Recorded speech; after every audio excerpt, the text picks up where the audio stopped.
And welcome everybody to God's Views on Political News. It's so great to have you back here with us again today.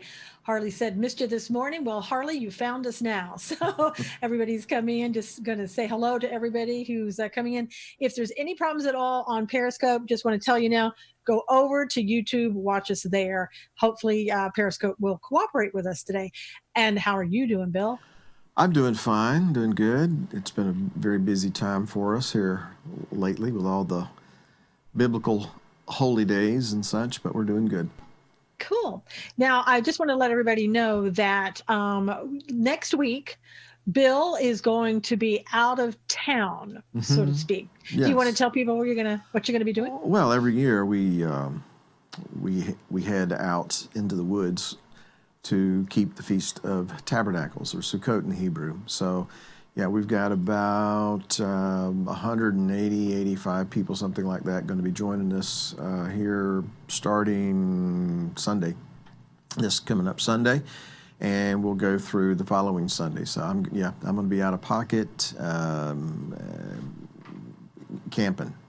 I mean, that's the best way to picture it. But we're going to have worship services and just different things, and so there's a lot of people from the local community, but we've got people joining us from as far away as California. You know, people are coming from California to join us. People coming from Idaho to join us.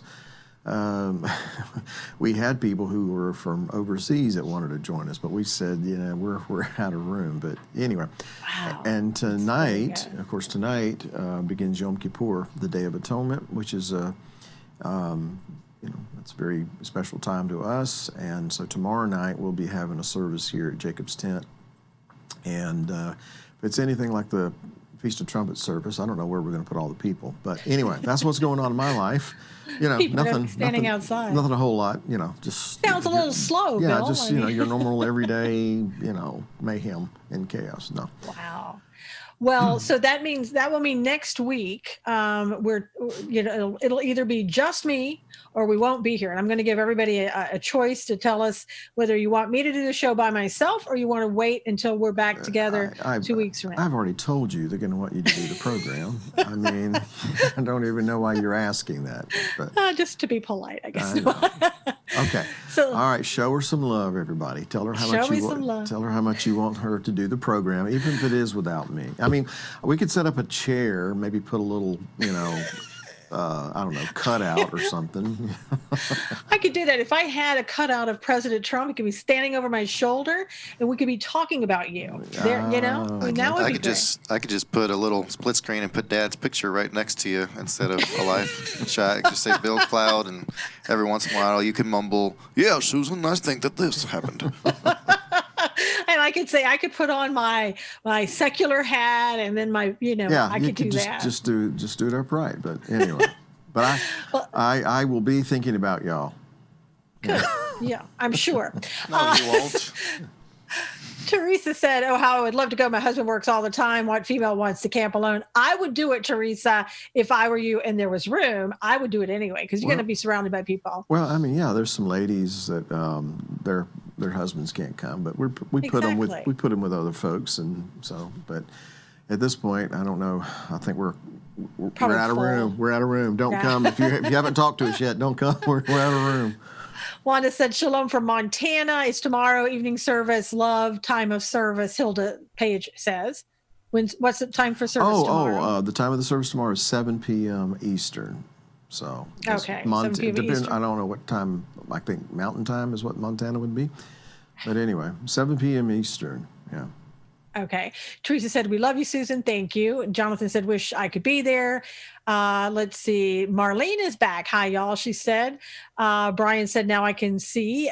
Tomorrow's service broadcasted time. Okay, you already said that. Hello from Montana. Yes, Susan, do the program. Teresa, go with me, Susan. Well, it's a little bit further. If I were in Tennessee, I would go. Karen said, "Hello, everyone." You wouldn't be alone in a setting like that. No. If there were room, you guys, whoever hasn't gone, I certainly would go if I were you, but it sounds like they're all booked. All right, I tell you what, next year we're gonna try to find a bigger venue. So next year we're just going to go ahead and expect Susan to make the cross-country trek and come to Sukkot and hang out with Or you could come to California or Texas, and we could all meet there, centrally located. Now No. that No. Sorry, boy, so flexible. Woo. Okay. So Arlene said hello from Kentucky. Kathy said shalom from Washington State. Shalom in DC. Sorry to hear that, Ken. Thanks for the update. So, all right, let's get started.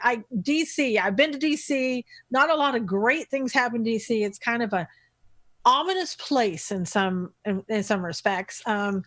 So anyway, all right, let's talk about the chilling of the First Amendment, because I think there's a lot of chilling of First Amendment going on. Oh, by the way, Monica said, hey, Texas is a good idea to meet next year. Well, I agree with you, Monica. I've done Sukkot in Texas many times, so we can do it once more. Okay, so Bill's not going to think about it. So anyway, let's talk about some of the things that are going on that are harming us in our First Amendment rights. Let's talk about Michelle Malkin. I think everybody knows Michelle. She's a real conservative. She talks a lot about conservative values. Also, she's anti-Sharia and things of that nature. And she was supposed to be speaking at Mar-a-Lago, Bill, coming up like this weekend or something like that. And they have shut that down. The Trump organization supposedly said that they're not going to have her there because of the organization she's with, which is, I think it's called Act for America. And they say that they're a controversial right-wing group. That means they're conservative. And they said that they billed themselves as anti-Muslim. Now, I don't think that they have, but I think that the Anti-Defamation League and the Southern Poverty Law Center think that that's what they are and care. And so they have basically, I guess, raised enough stink, so they're shutting them out of Mar-a-Lago. Well, that's interesting. I will say now, and I am definitely not the expert on this, but I was a little bit surprised that when, a couple of times we were at Mar-a-Lago, it was not, how do I say this? Some of the people there were not as Trump friendly as you would think. It was very, very interesting. Yeah. I mean, one of the guys and I want to be very, very careful how I say this, but one of the guys there that is, he was on staff and was one of the main guys there to kind of make sure everything runs smoothly and nobody's creating disturbance and those kinds of things.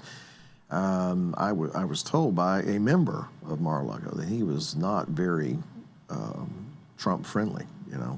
How he's working for the Trump organization, I don't know. But my point is that they're not as gung-ho Trump as far as in Mar-a-Lago as you would think, even though the Trump family owns that, which is kind of weird to me. It is, but at the same time, they being who they are, they're not going to discriminate against who they hire. So they can't say to them, are you Republican? Are you conservative? Do you like Trump or not? So they have to hire people. And so that would dispel the next scheme that the Democrats are, going to put out, that the Trump organization doesn't discriminate, that they're not anti this, that, and the other, that they bring in all people. So that's going to happen in an organization, I think, like that and that big, because there's a lot of people working at Mar-a-Lago. Oh, yeah, there's a lot of people. I mean, and I don't want to give the wrong impression. There were people there who were very much favorable to the president, but I was just shocked, kind of surprised that there were people who actually worked there who were subtly, mind you, but nevertheless a little bit resistant to groups that were, overtly pro-Trump, and particularly if they were outspoken, pro-Israel, those kinds of things. And so I guess what I'm trying to say is with this, I've just heard about this, but I'm not really shocked at it, even though it is at a, the president's southern White House, more or less. Yeah. Now, Christy Stock says, Act for America is Bridget Gabriel. She awakens people to who the radical Muslims are. So there's the problem right Yeah, there. Brigitte Gabriel, yeah. Yeah. Well, she's not known for mincing words and pulling punches. Thank God. Right, yeah, Thank God. Agreed. And by the way, Michelle Malkin's not known for pulling punches either. Not. So No, but CARE was very happy to find out that they weren't going to be allowed there. So I guess, if CARE had been invited, they would have been okay with that, because they could have talked down about Brigitte. So Linda Smith, good morning to you, Linda. Good to see you. Now, there were some other things that are going on. We see this in the news, but it's always good to see what's happening, because mainstream media is not really telling us about this Act for America. I never would have known about that had I not been really searching. I think I saw it one place, and that was it. But yesterday, we had the acting DHS Secretary, Kevin McAleenan, who was going to speak at Georgetown Law School. And I have to say, I'm embarrassed by the behavior of the people at the law school. He was invited there to speak at Georgetown Law School's 16th annual Immigration Law and Policy Conference. And so Brandon has video one for us to watch about what happened yesterday.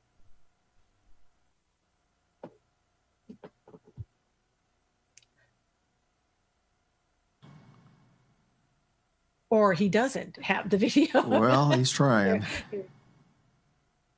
Doesn't want to play audio. It's not wanting to play the audio, Susan.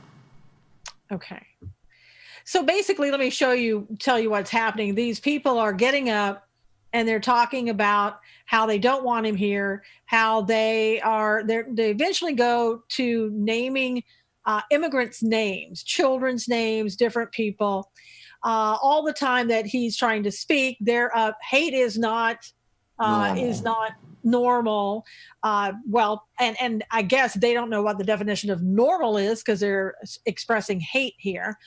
And meantime, these poor people up at the podium are like, please, please, please, please, would you sit down, pretty please, with sugar on top? Could you please sit down? Here we go. What do we do? Stand up, fight back. What do we do? Stand up, fight back. What do we do? Stand up, fight back. What do we do? Stand up, fight back. Please, that's enough now. Thank you very much. We hear you. This is a forum where we respect free speech. We respect your right to protest. But in respect to this audience who wants to hear the speaker, let's save the rest of it for the Q&A period. Thank you very much. Thank you very much. Please be seated. We'd like to hear the speaker now. Please be seated.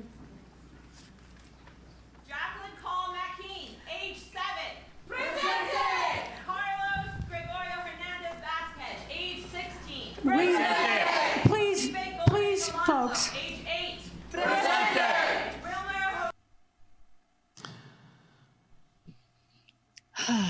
See, when they told parents you can't spank your children anymore, this is what happens. Wow.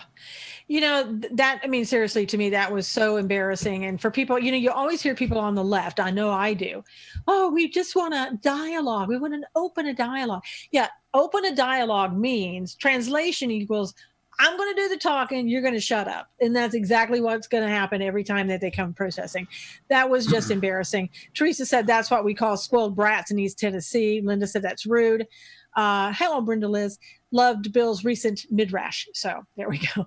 That was disgusting. And he ended up, after 4 times trying to get these people to be quiet, with this poor woman saying, please, please, please. And then this guy who's like, let me handle it. I'll get up there and I'll tell them. So he gets up there, colleagues, and I'm thinking to myself, these are not your colleagues. Would you please just, sit down? And they just go back to doing exactly what they want to do, because they were there with their purpose. They didn't care what he had to say, and he ended up leaving. Well, why these places do not have security that are prepared to remove people like this, I don't know. But now, to me, these are these spoiled little brats. I think somebody's already said that, and really, there's no consequence. They know that no one is going to do anything. I know. They're gonna say whatever they're gonna say. They're gonna do whatever they're gonna do because they know that nobody's got the gumption to do anything about it. And that's what really irritates me. It's like they're going to try to get away with as much as they can. The problem I have was with the people who are supposed to be in authority and, in control of these situations, let them do it. That bugs me. Anyway, I'm trying to think of the proper words and not sound too hillbilly here. Emily said, right, that's not open. Gail Jones said, yep, that's truly shameful. Ricky Patrick said, remember that switch we talked about earlier today? Those kids need it. Gail Jones, exactly why are they allowed to control the forum? Jonathan Porter says, exactly. They demand to be heard and respected, but refuse to show either to others. No chutzpah, Robert Losi said. Can you imagine? Yeah, well, thank you, Robert. Can you imagine if Ellen DeGeneres came to Georgetown Law School and was treated this way when she tried to talk? Or name somebody else on the left. Yeah. Her name comes up because of she sat next to George Bush, and they just tore her apart on social media because she was sitting next to George Bush at a Dallas football game. Well, I mean, typically people on the conservative side of things don't do that because they have principles. And those principles are free speech, respect the opinions of others, even if we disagree with them. I mean, I'm certain that there are exceptions to that, but that's generally the rule. It seems to me that on the left, the rule is the opposite, to shout over anyone that has an opposing view until they just get frustrated, quit, and give up. And so somehow or another, people on the conservative side of things, and I want to tag on the term biblical side of things, are going to have to find a way to combat this without going outside the boundaries of what is civil and legal, to combat this and not kowtow to these temper tantrums, because that's what it boils down to. And I'm even to the point I think people should be taken out. And if they go out kicking and screaming, they should be taken out kicking and screaming.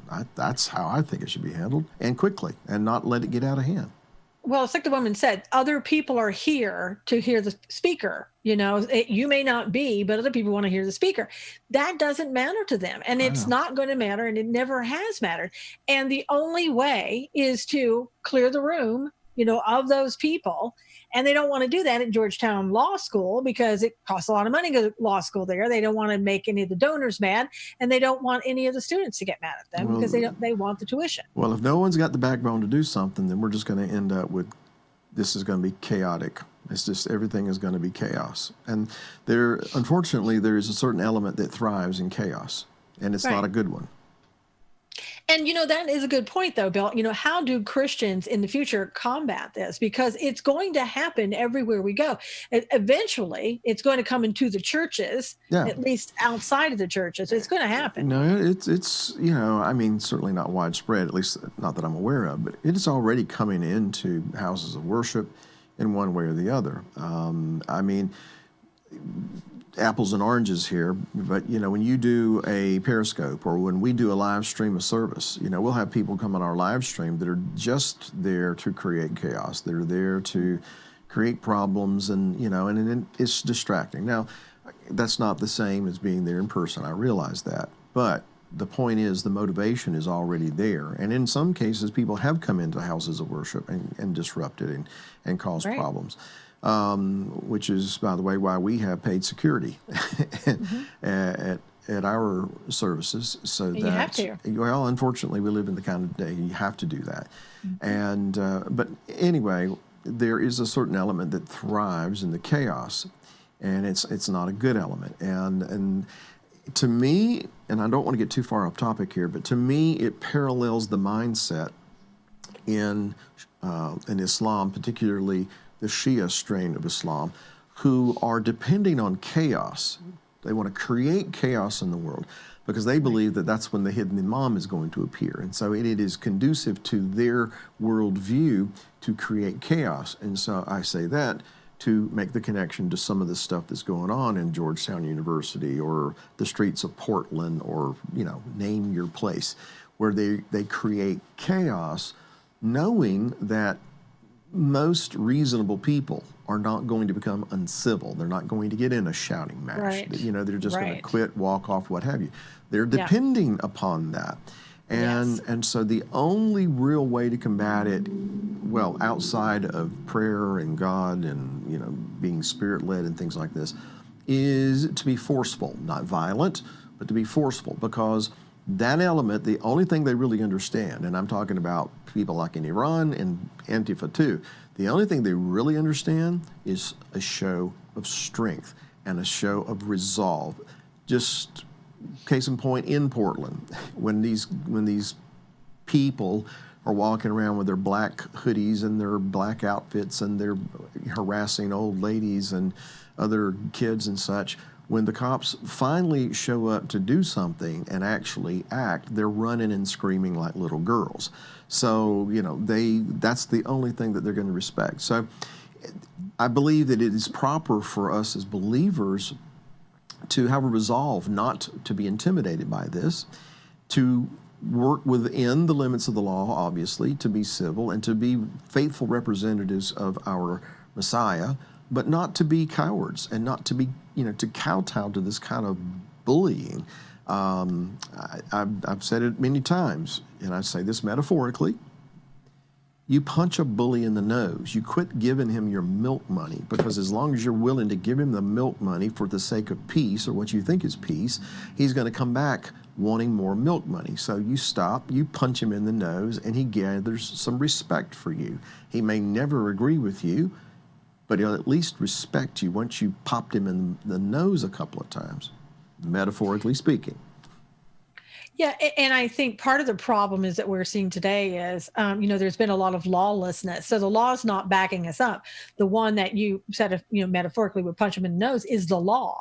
And if you don't have the law behind about what you're doing, it makes it even more difficult. I mean, you still have to stand up, but sometimes you don't have the law backing you up when you do stand up. Well, that is true. And if you live in Portland, that's particularly true, it seems to me. And there are other places, apparently, like in certain counties in Virginia. If you decide to follow the law and help ICE locate some illegals, then you may be fired by your sheriff. So yeah, there are those places, unfortunately, where we have lawless laws, and we have chaos reigning. But I would go back to what I said earlier. The reason that happens and the reason it becomes more pervasive is because we've become more tolerant of it. We've become less likely to stand up, less likely to say anything. And so trying to be civil, trying to be quote unquote tolerant, and by the way, I've grown to hate that word. Yep. But and trying to be civil with people and reasonable with people is just simply being exploited in this day and time. And I'm not saying that we should suspend being reasonable and civil. I'm just saying we need to know what we're up against here, and it's people who want to create chaos. They're not looking for dialogue. They want to create chaos. They want to squelch your First Amendment right. They want to squelch your ability to say anything, drown it out until it goes away.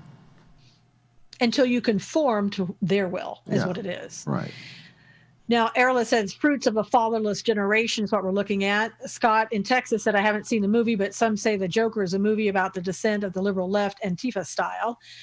Jordan Goodson said, way back, they spoke of the silent majority. Emily Stampton said, so they cave, ugh. Linda Steinman said, they know when these outbursts are going to happen and the authorities allow it. It's true. Gail Jones said, yes, Bill, you're right. Same with the two young actress girls spewing at the UN. Yes, that young actress girl. You remember her, Greta. Ricky Patrick said, how did Jesus handle the money changers? I think we know about how that happened. Kathy said, can you imagine how people would react to Jesus today if he drove the people out of the temple with whip and turning over the tables? What a show that would be. And the people who had the whip would be arrested. Brenda Liz said, armed security is what they need. Linda said, the Congress. And Brenda Liz said, I carry a concealed weapon even to the Kahila when I go. Mm-hmm. We need to protect ourselves. Maggie said, the ones who make the laws in Washington don't follow them. They seem to be above it. And that those are the same people that are taking away our rights and allowing our rights to be taken away from us. And so What can I say? And gasoline will never tolerate a match, Gordon said. So, now, there's some other people that are having their First Amendment rights taken away. I don't know if everybody knows of the African-American comedian, Terrence K. Williams. He recently went to the Black Leadership Summit in Washington, D.C. And when he came back, he had a bit of surprise. And if we can tweet one, the video in there, he said, "How is this hateful conduct? Twitter Legal is investigating my account for hateful conduct. Here's one of the videos they're looking at. Should my account be banned for calling out Schiff and supporting President Trump?" Now, he does talk about that. I don't know if, Brandon, if you have that or not. The video in the tweet. No, I don't have the video in this one. I have the video in the next one. All right, that's okay. So basically, he called out Adam Schiff as you and I, as taxpayers in America, who employs these people in Congress. We elect them there. He's saying, Schiff, you lied, you did this, you did that. And Twitter didn't like it. Coincidence? He just got back from the Black Leadership Summit? No, I don't think that. I don't think anybody's surprised at that anymore. That's just kind of a given. And, we get all these congressmen and senators saying something to Jack about, the shadow banning and all this kind of stuff. And it seems to me they sit down and talk to him, and then, it subsides a little while and it's right back to where it was. I don't really see anything happening there. It's just one of those obstacles that we're going to have to continue to, contending with, and we're going to have to find a way to get our voice out there. Yeah, I mean, that's why we have to go to different platforms. That's why I go to Cloud Hub and places like that. So when all of them start shutting down for conservatives and start, freezing our show like Periscope does every week, things of that nature, then there'll be another platform to go to, because as it gets closer to the election, we're going to get more and more like that, where we see that our First Amendment rights, freedom of speech, are just disappearing. So speaking of another one of our First Amendment rights, we have the religious freedom. We're talking about the Attorney General Kevin Ellison of Minnesota. Do you want to talk a little bit about this one, Bill? Oh, my goodness. Well, he's just basically trying to stifle the voice of folks who have standards like you and I, biblical standards.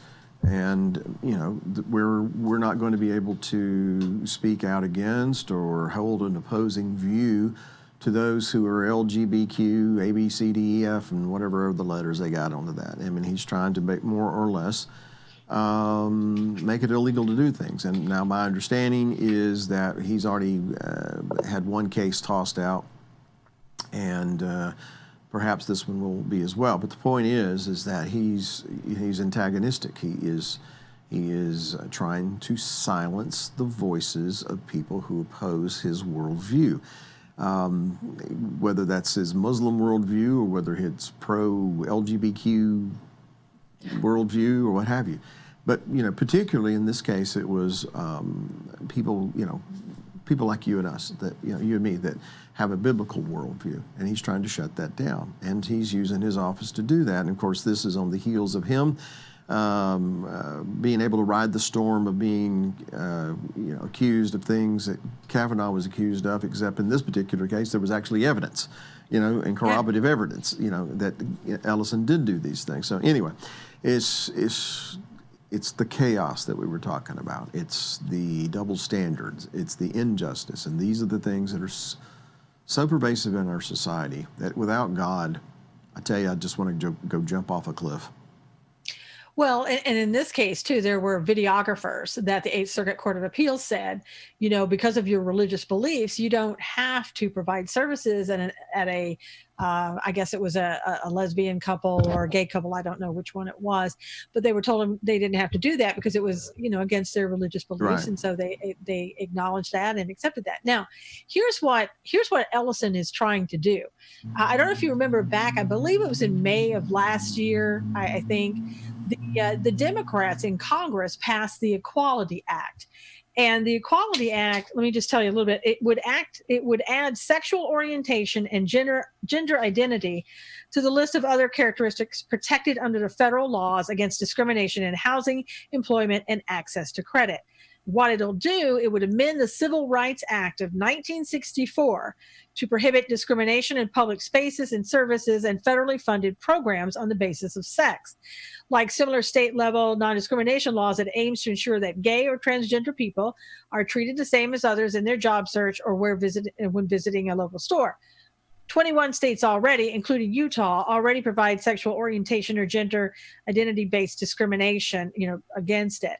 And what this will do, what people are afraid it will do, and which it makes sense it would weaken the Religious Freedom Restoration Act and our First Amendment abilities to freely, practice the religion that we want to practice in this country. He's wanting to do that by saying, look, in Minnesota, everybody who does business here should have to serve everybody else, and there should be no exceptions. So he wants to toss religious freedom out the window. Now, today at the Supreme Court, just so happens that there's a case before the Supreme Court to decide this very issue of whether or not, and what it is, here's what it's doing. The House, the Democrats passed the Equality Act, and of course the Senate's not going to take it up because they see the plan already, because it violates First Amendment potentially.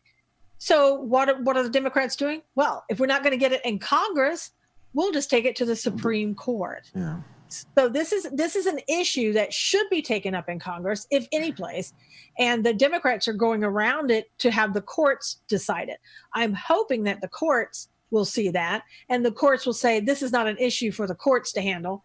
I'm, got fingers crossed. Don't know that that's going to happen, but that's what should happen in my view.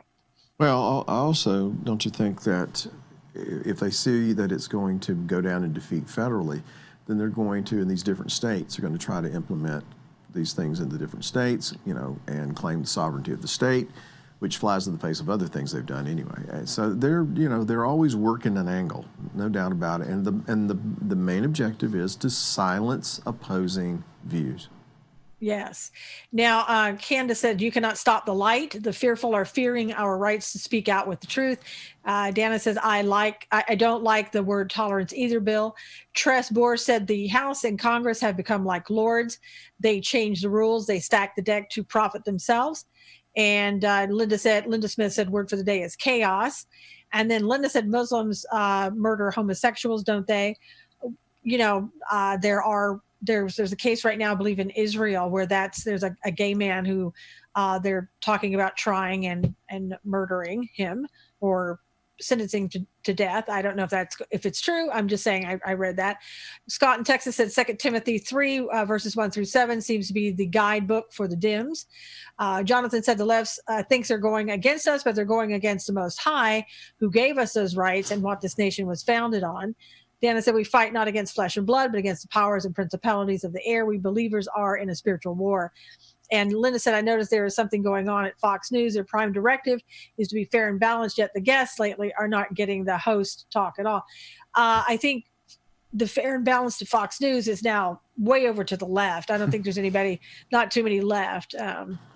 Well, and then, yeah, I'm sorry. No. I was just going to agree with you basically about yeah, Fox. I mean, it's getting really far left. Now, Nettie said, are we looking at the Dems as our giants? Are we giving the congregation a good or fearful report? Be Joshua and Caleb, Messiah overcame the world. Absolutely. Yeah, exactly. That's why I said a while ago, we don't need to be kowtowing to these people. We don't need to be intimidated. We need to be civil. We need to be reasonable. We need to be good representatives of the Messiah. But sometimes that means you have to fight. Absolutely. Now, we have another person. This is a First Amendment right kind of issue. Demi Lovato, a singer, which I think probably I've heard maybe one song. Couldn't name you one. Probably Brandon could, but no, he's shaking his head no. Okay, good. Maybe Melody, but I don't know any of them. I'm old too. All right. Whoa. No, I'm just kidding. So what happened was, I guess at one point she had a near fatal drug overdose, and she decided after it, I'm going to go to Israel and I'm going to be baptized. So she went to Israel, and here she is getting baptized. And boy, is she ever sorry for that now. She apologized because she says nobody told me there would be anything wrong with going. That she was scolding. She was being scolded by everybody on social media. Like, how dare she go to Israel during a time when Israel and Palestine are in conflict? So, Oh yeah. my goodness. I know. When's the right time to go? I was going right? to say, when is that? When has there never been conflict there? Exactly. I've been several times, anyway. I know. But But now you can't even go get baptized, Bill. That's the point, right? Well, I don't for the life of me understand these people, these entertainers, whatever, and I've never heard of her before, don't know what she does. Lisa said she's a great singer. Lisa Leto said she's a great singer. Okay, so. I'll take your word for it. I have no idea. But she has no backbone, apparently, if she's apologizing. Look, do what you're going to do. Say what you're going to say. Messiah said, let your yes be yes and your no be no. Anything else comes from the evil one. So when you go and you make a decision to be baptized, and I'm assuming she's had some kind of a spiritual experience, I'm assuming that. Near fatal drug overdose. Well, yeah, subsequent subsequent to the drug overdose, I would hope that, I would assume she had some kind of a spiritual encounter that prompted her to want to go to Israel and be baptized in the Jordan River. I mean, that's kind of walking in the footsteps of the Messiah. So if you're going to do that, and then you're going to take some heat for it and turn right around and apologize all over yourself, which that's what it sounds like you're describing to me, it kind of undermines the whole thing.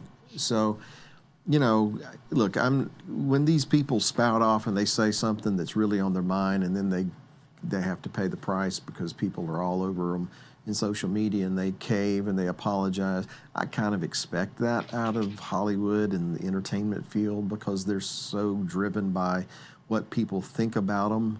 It's money. It's called money. Well, that too. But I mean, personally, I'm of the opinion that a lot of entertainers are very, very insecure people, and they need constant affirmation, and that's it's like a drug for them. So I don't know this person. I don't know anything about her. I'm just speaking in general. But when you do something and then people, and you feel very strong about it, you feel it's important to do, and then somebody challenges you on it and you cave, that doesn't speak very highly of your resolve, and that's what I'm speaking to here, which goes back to what we were talking about at the very beginning. These people want to drown out any kind of an opposing view, and particularly if it has any kind of biblical connection. Can I ask a question? Sure. Am I allowed to speak? No. Who is that? Hi, everyone. Hi. What do y'all think of Kanye West and his unapologetic, sort of coming out of spirituality? And he says now he's never going to make rap albums again. He's only going to make gospel albums. Thoughts? Do you want to go first? No, you go first, please. Okay, here's the thing. Everybody got excited when Kanye West said that he was going to do this. And here's what I have to say. If pastors were stronger in the church, we wouldn't be having Kanye West come to church and preach. Just saying that. So, number two, if Kanye West really has repented, become a Christian, feels strongly about preaching, and is preaching the Bible, and from what I understand, he's getting other pastors that are sort of pastoring him, okay, or whatever. I don't know if any of that is true. What I want to say to people is, be very careful. There are many people who claim to be doing things for Christ, and they're not. You've got to listen to what they say. Are they basing what they're saying on the Bible, or are they making it up? We have a lot of people that have gone off the rails who claim to be pastors. One in particular, bishop that I know on Twitter, who says horrible things about the president and other people, obviously not following the Bible. Much. Okay. Well, when I was a kid, I remember my sister was a big Elvis fan, and I remember anything that come out, that had Elvis's name in it, she would get it. And I remember a National Enquirer one time that said that Elvis was going to quit show business and he was going to become an evangelist, and they were speculating. No, apparently he did think about that. But I always thought, what would people have been drawn to, the message or the messenger in situations like that? And so that's what I think of in this particular case. What are people being drawn to, the message or the messenger? And as far as Kanye, as far as his sincerity, I don't know doodly squat about Kanye West. The thing that I found most exciting about that statement was that he's not going to make any more rap, because I feel like the less rap, the better. That's the better, just absolutely. So that's exciting news. But we don't know what's going on in someone's heart. That's why we have to have fruits of repentance. Exactly. That's why you have to wait and examine the fruit. So, that's how I would respond to it. And if he's sincere, more power to him. But I don't think he should be on an evangelistic crusade right now. Well, and he's bought his own property, I think in Wyoming, like $14 million worth of property, so he can have these, these meetings, whatever you want to call them, have church on his property. And again, if he, I would like it if he wants to be a pastor, go to school and become a pastor. That's, I would like that. And so that we'll see if you are who you say you are. But again, people need to be cautious in these times, because people are going to come forward and say that they are of God, and they may not be, as you said, Bill. Looking at their fruits is how you're going to say that. It's the only thing you can do. The only thing you can do, and I will say with Kanye, I used to this is really, you're gonna go, wow, Susan, this is crazy. I did not like Kanye at all. When he would talk, it would be like, okay, this guy is like way out there. The more I have listened to him, not his music, more I've listened to him and what he's saying. He is really an out of the box type of guy. He doesn't think like everybody else. And so I want to give him the benefit of the doubt, because he doesn't have to be like me for me to accept him. However, again, I go back to other people saying, they're glad he's coming out. It's fine that he's coming out, but I don't follow anybody unless they follow God and they are a pastor and are speaking biblically, So he's not there yet, in my opinion. That's just my opinion. So. There's not been enough time to examine, to produce that kind of fruit, at least in terms of going out and pastoring people or preaching to people, those kinds of things. But now, and I don't want to get too far off into this, but help me out. Isn't he the guy that's married to that Kardashian girl? Yes, Kim Kardashian. Well, I think they're having marital issues. Well, no. We can't be gossiping like that. I haven't heard anything like that. But well, that's just what you read in the tabloids. I don't know what's true. But I'm just like, okay, like you said, we need to be careful about things like this. There needs to be fruit of repentance, and it may appear, and if it does, wonderful. That's great. I think that's wonderful. Well, I ask because this is who millennials look to these days. Like Justin Bieber, when he became, a Christian, but then you see some of the people he hangs around with. I wouldn't really personally look to some of those Christian leaders, because they're, again, all about image. Right. They have to be speaking biblically and the fruits. And if they're not, don't follow them. And it's, unfortunately, we're not teaching the young people today to do that. We're teaching them go out and have a good time, and it's all about the music. And it can't be that way. No. Well, I think, like I said earlier, are people being drawn to the message or the messenger? Because if they're being drawn to the message, there's going to be a change in them too. Mm-hmm. So we'll see. Now, Candace says, Bill, don't you know there are videos out there that say that Elvis is alive and he is a preacher? Well, okay. Now, Lena said that he's not ready. Barbara said, Mr. Producer is here. I don't know what that means exactly. Oh, I guess for Kanye. Ricky said, need to be careful. Jim Jones started out the same way. Lena said, I remember when his mother died while having liposuction. Yeah, that was pretty bad for him. And he has mental health issues that, he's talked about, and I think he had a hard time for a long time with that. Michael Walker says amen. Carol Williams says exactly. A newbie is puffed up preacher, Candace Middleton said. Bud, flower, and fruit, Linda said.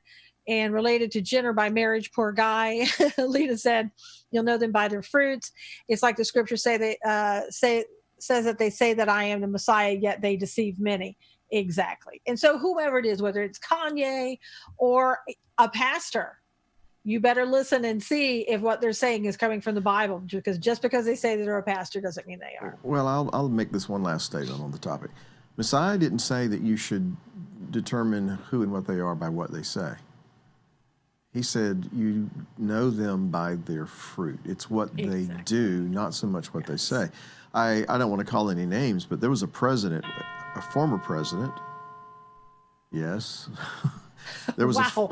there was a God former liked that one, I president guess. who said he was a Christian.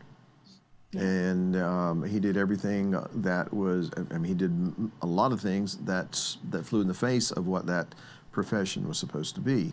And so you don't go by what they say. Even if they're speaking what's true, you have to see that they're living what's true. You have to examine the fruit. And so, you know, we'll give the man the benefit of the doubt for now. You know, if he's a new believer, he's zealous, he's fired up, he's going to use his, you know, notoriety, you know, to do things. I mean, on one hand, he probably has gazillions of dollars and he doesn't need to do this. Right. But nevertheless, that doesn't exempt him from having to demonstrate and exhibit fruit in his life before we say, okay, this is legitimate. I mean, that's just a biblical thing that we need to not let go of. We need to make certain that everybody is their fruit is examined. Yeah, it's a little disturbing though. He calls himself Ye, you know, all the time, or Ye, like Kanye, but they call him Ye, and they call him also Jesus sometimes. Why? So you know, again, I don't know what all that is, but that's why people should keep aware of what is actually being said and do your research. Don't just follow somebody. Yeah, well, thanks, Brandon, for bringing that up. Yeah. I'm sorry to open up a can of worms. But no, I thought it's one I'm of the glad topics you of did. the day. I'm glad you brought it up because I think it's important and it's been on a lot of people's minds. So Barbara said they laughed at the Kardashians at the Emmy Awards. Maybe they all found Jesus. They dressed modestly for them. West is playing the flute and is a Pied Piper, and people will follow the image rather than follow what God's word is. You shall know them by their fruit, not their words. Time will tell, Kathy said. Absolutely, time will tell. And I, for one, will be interested to see what happens with all that. Yeah. Now, speaking of prayers and all that, we have one last thing under this topic, tweet number 2. And I don't know if you can play the video in there. This was a young lady who came to the Black Leadership Summit the other day. Mahalet, I guess, was born in Ethiopia, abandoned by her parents. She lived as an impoverished orphan. She was adopted by a loving Christian American family at 11. And this week, she was brought there to the White House. She asked to pray for our president. He brought her on stage, and then I don't know if we have, probably don't. I just want to encourage you guys to pray every single day for this nation. I want you guys to pray and pray and pray.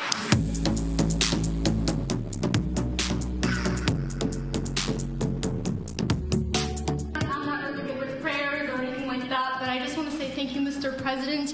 And I know we have a political warfare right now, but I strongly believe that it is a spiritual one as well. And I want to make sure that, I mean, I know that Americans are going to wake up and we're going to get back to looking to God instead of social media, and we're going to look back to Jesus, because Jesus saves, and this country was founded upon, the Constitution was built on godly principles, and we're going to fight for that. And I just want to encourage you guys to pray every single day for this nation. I want you guys to pray and pray and pray. I am from Ethiopia. I live in a very beautiful city named Valparaiso, Indiana. Mike Sensio, I know you're from Indiana, and I have strong people who are able to raise me, and I love God, and I want to pray real quick. All right. Okay. All right. I don't know if you guys want to bow your head. Okay. All right. Dear God, I'm not really good at this, but I just want to say thank you so much for giving us this opportunity to be in the White House. Thank you for giving us a great leader like Trump, Mr. Donald Trump. And I would like to thank you for waking up our nation. God, protect us. God, protect our president as he's going through so much right now, so much scrutiny. God, I believe that you gave him to us, and I believe that he's going to accomplish so much more. I know you have more for us. Jesus, I ask you to protect us and walk with us. And in Jesus' name, the enemy tries to attack us every single day. He tries to discourage us, but he has no room. He has no room, no more. And that's all I have to say. Oh my God. Okay, now I can guarantee you she was not Baptist. No offense to any Baptists out there. No, wow. I thought that was amazing. Yeah, you know what I liked the best about that? There's one point where the president's just kind of looking at her like, wow. You know what I liked about it? There was no question in my mind that this young lady is a Christian, that she loves the Lord, that she loves her country and the president. And there was no question. There was no pomp and circumstance. This was right from the heart. That It was amazing. That was sincere. You can tell it was very Yes. sincere, and she was very nervous, obviously, and at the same time very courageous to Yes. not mince words. You know, Yes. even though they weren't, smooth and eloquent and polished, they were sincere words. Yeah, it was very inspiring, and those are the kinds of folks from these different countries that are coming in, that those are the ones we want to be Yeah. coming into this country. Those are the ones that we want eventually to run for Congress from Minneapolis and Detroit. Yes. Well, and yeah, with her, I mean, it was just amazing that when she wasn't calculated, she wasn't prepared. That's how you know too it was genuine and honest. And God uses people like that don't have to be ready and prepared. He will speak for them when they speak. And she had the courage to speak. Well, there's a passage So of great. Scripture that says, "Out of the mouths of babes and sucklings, you have perfected praise," and it's not. It doesn't have to be polished. It needs to be passionate and sincere. Yes. And I felt like that she was. Ken said a great prayer inside the White House. Boldness, amen. Dana said, Scott said, amen, amen, amen. Oh, I'm late. From Michigan. Hello, Eternity, Ilea. Awesome video, Susan. Thanks for sure. Her fruit did show. That's why we're talking about it. Carol said, yep, that's what we're talking about. Bold, Linda said, not a lot of schooled pastors pastoring either. There's not. Like a true child of God, Johnson said, this all made me feel the kids are okay. We're going to make it, Barbara said. So they obey the Spirit. Great video. Yeah, that was a really great video. I love that young lady. You got something Turning in your Point eye, USA. Susan? Oh, just a little bit. A little bit? I tell Okay. you, when somebody talks from their heart like that, that's what inspires me, and that's when I know that the presence of God is really there. You were going to say something? No, I was just going to say, I mean, I really appreciated the young lady doing that, but I was, like I said, I was kind of amused, intrigued by the look on the president's face. I don't think he expected that at all. I don't think he did either, and yet he seemed to be in approval of what was going on, so that's good. He loved it, and he stayed with those people. He went off script. You can tell when he loves something when he goes off script. He stayed with them longer than he was supposed to stay with them because he felt the love in the room. I know other people that went to that conference, and they said it was just absolutely amazing there, and it was genuine, and the president was genuine. They could feel that. Let's see.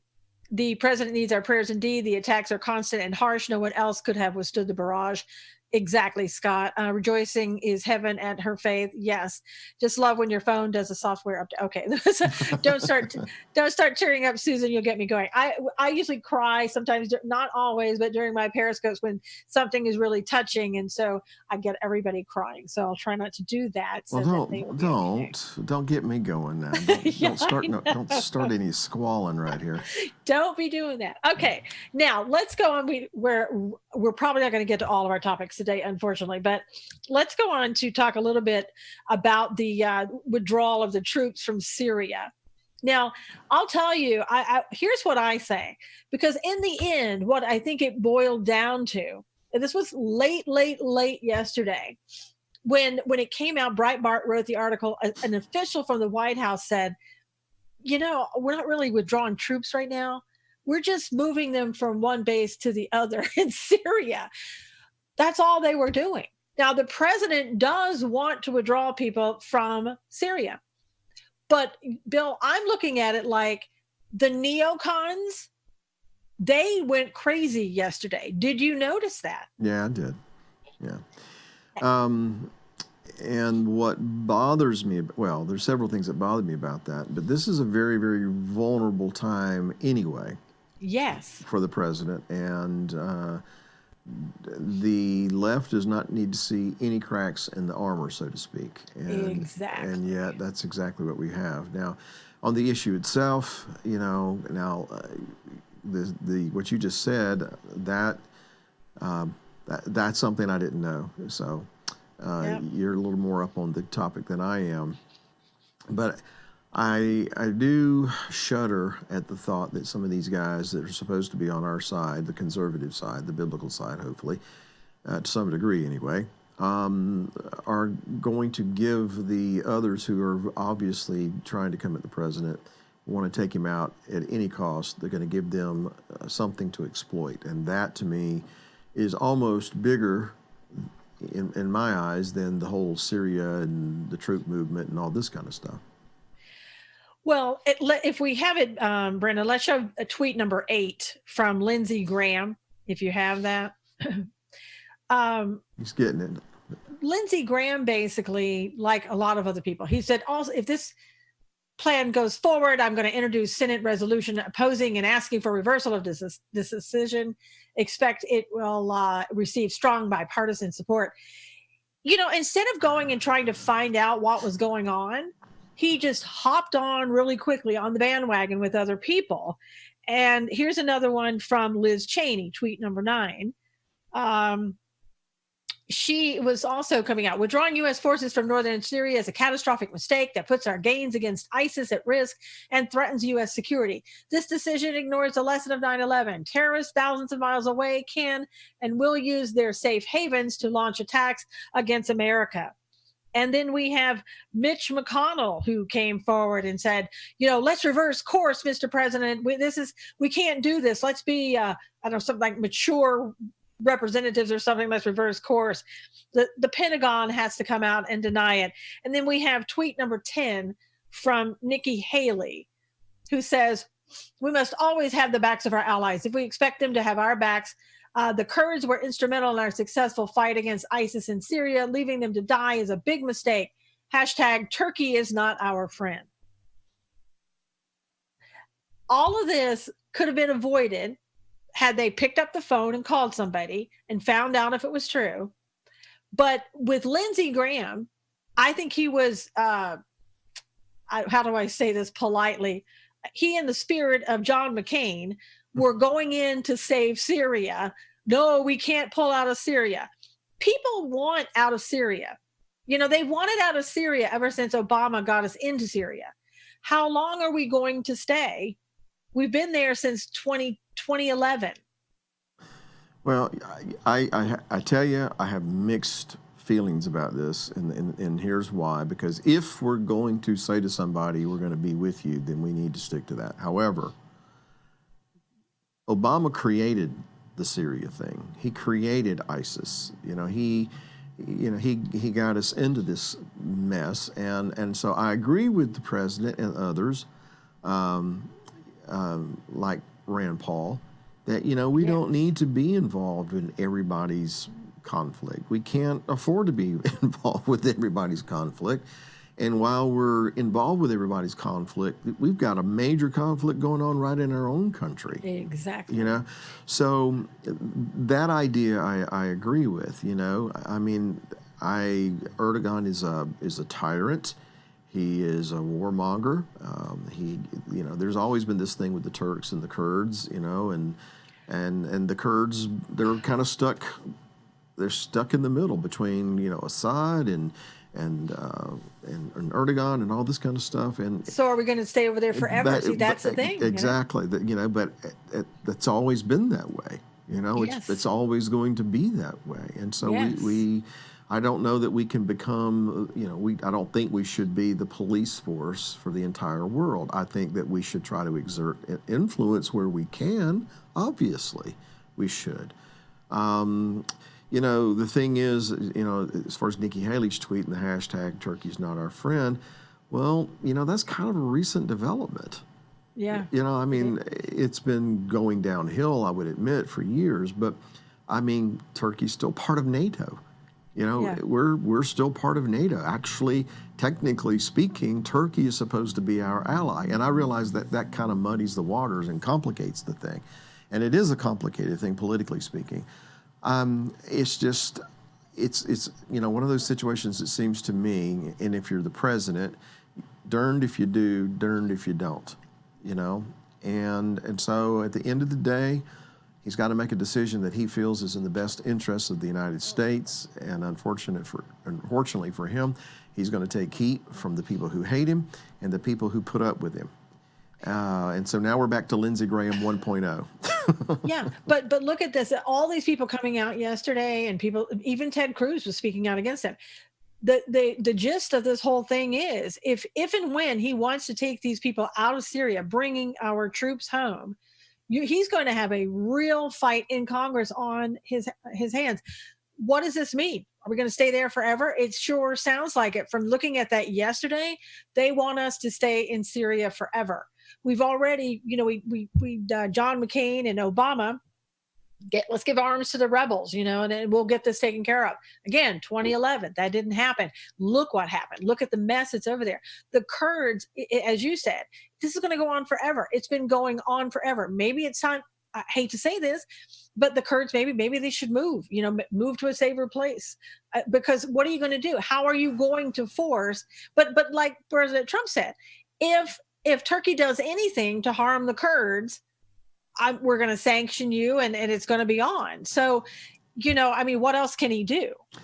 Well, like I said, Obama seems to me got us into this as far as the troops and everything. He and his administration more or less created the vacuum that ISIS grew up in. And yes, and the reality is that the Lindsey Grahams may be right about that part of it, in that if we withdraw, then ISIS may grow up again. That's probably true.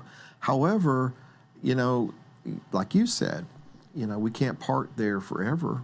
Yeah. We can't do that. I get that. So again, he's in a tough situation.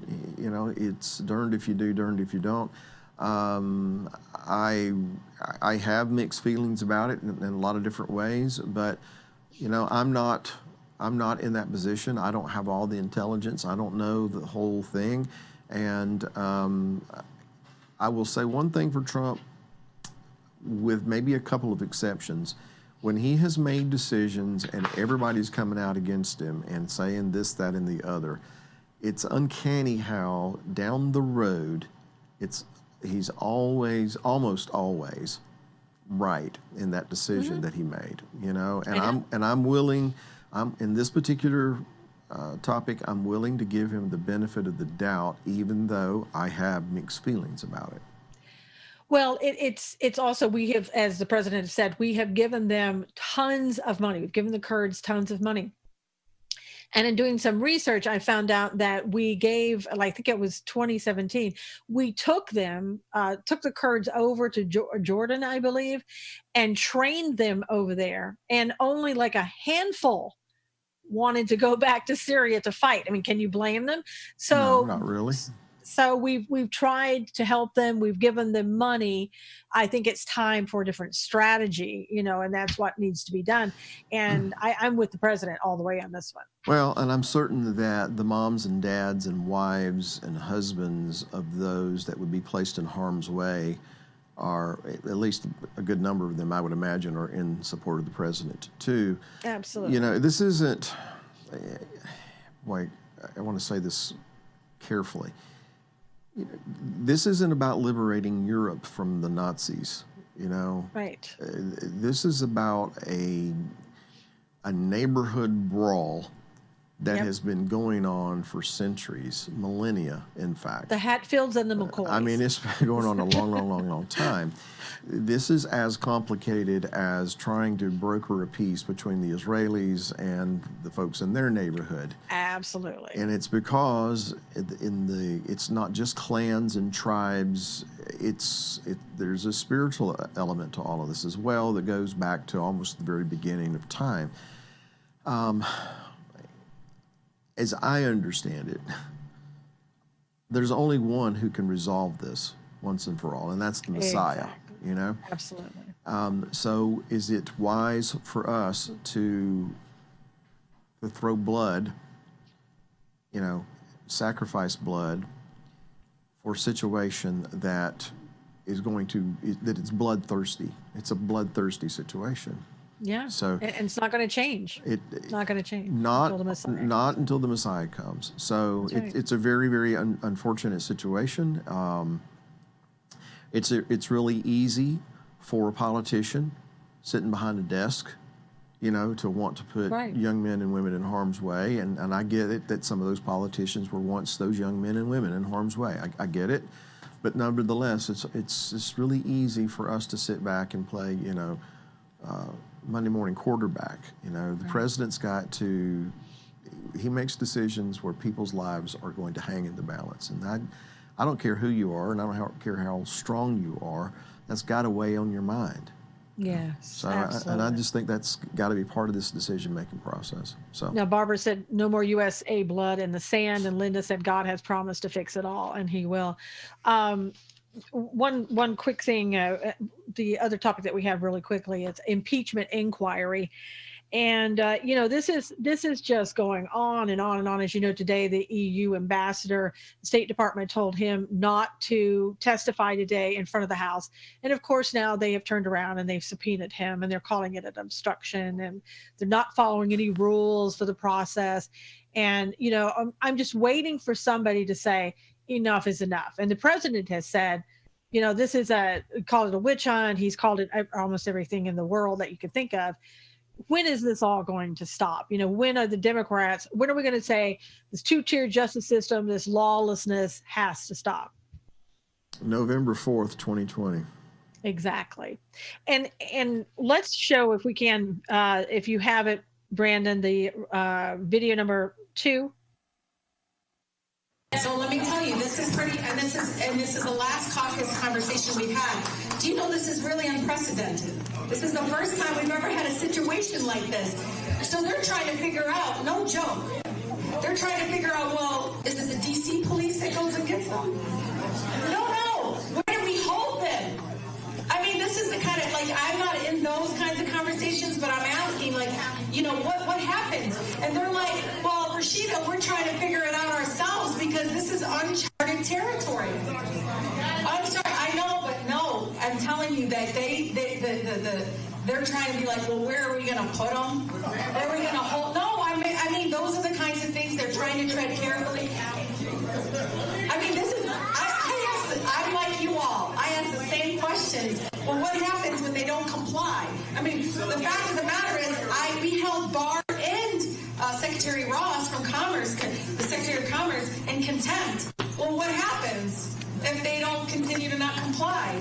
And everybody's looking at each other. We're like, we haven't had this ever happen before. So I just want you to know, I will relay your message. I will tell them they can hold off those people right here in Detroit. We'll take care of them. And make sure they show up to the committee hearings. We won't hurt them. Just make sure they come and show up, right? I'll make sure that you're in charge. There's a would-be dictator right there. The Book of Esther comes to my mind. Wow. So It's been on my mind a long time now. It has been. And, you know, this watching that makes my blood boil, because if you know, what she is saying is, let's go. Let me just say this.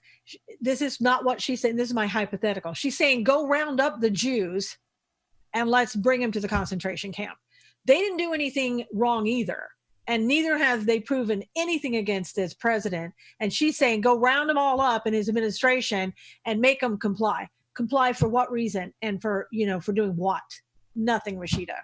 All right, well, like I said, Ooh. that's a would-be dictator right there. Would-be dictator. And what is scary about it is that there are people who voted for this person, who voted for Ilhan Omar, who voted for Keith Ellison, who voted for Presley up in Massachusetts. You know, that's the scary part of it. Well, and don't forget, if you don't know who the Justice Democrats are, spend some time going and researching the Justice Democrats. They put all these people into place. They're going to try to put more people into place in 2020. These people are dangerous because they don't really care about the country. They care about socialism, communism, and things of that nature, but they don't care about this country. They don't care about you and me. And so they have to be stopped at the ballot boxes. So anyway. All right. Well, on that cheery note. Oh, that cheery note. Yeah, all right. Oh, my gosh. I want to go. Let's go watch the prayer again from the woman. Okay. So, Bill, as you know, not going to be here next week. No. I will be on God's Views asking you if you want me to be here next week by myself. I'll be glad to do that. If you want to wait till Bill comes back, that's fine too. Either way. So, just go ahead and plan to do it, man. I'm just telling you. They're going to. All right. I'll go ahead and just plan to do it then. How's that? So it will be next Tuesday. I'll be back. And then the following Tuesday, Bill will be back and we'll be back together doing the show. And anything you want to say before we go? Just, don't be discouraged. Be alert, pay attention to what's going on, but don't be discouraged. We were reading in the Bible this week how Moses told the children of Israel when they were facing their giants, be strong and of good courage. The Lord your God, He goes before you. And if we will stand up and we will, for righteousness, His righteousness, He goes before us. It may be hard, it may be difficult, but He goes before us. And so don't lose heart. And the reason I don't lose heart is I know that the more this happens and the quicker it happens and the worse it gets, that means God's return is imminent. And that gives me joy. So. All right. All right, everybody, until next week, God bless you. We'll see you again then. Take care. All right, bye-bye.